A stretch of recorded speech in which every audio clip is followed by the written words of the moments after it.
مادر فریشته بود که گفتا که پر نداشت، فرزند بود بال و پرش خود خبر نداشت.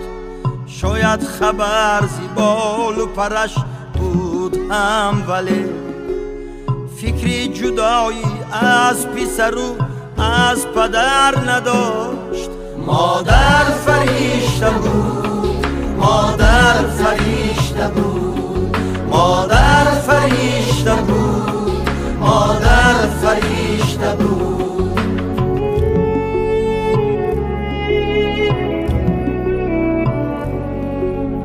در کودکی چو خواستمش هدیه برم، گرچه فقیر بود و زر هم نظر نداشت.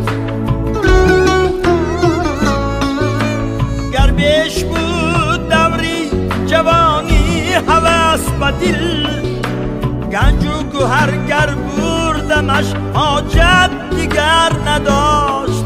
مادر فریشته بود، مادر فریشته بود، مادر فریشته بود، مادر فریشته بود.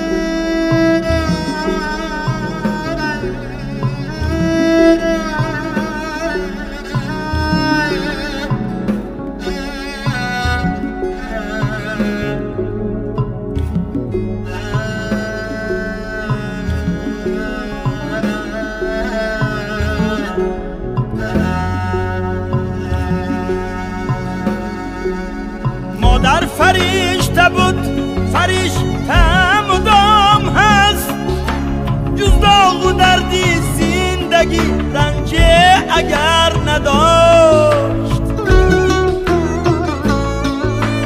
همدردی کسی بکنم کوزی خوردیش، بگذشت از بر مادرش جز چشمی تر نداشت.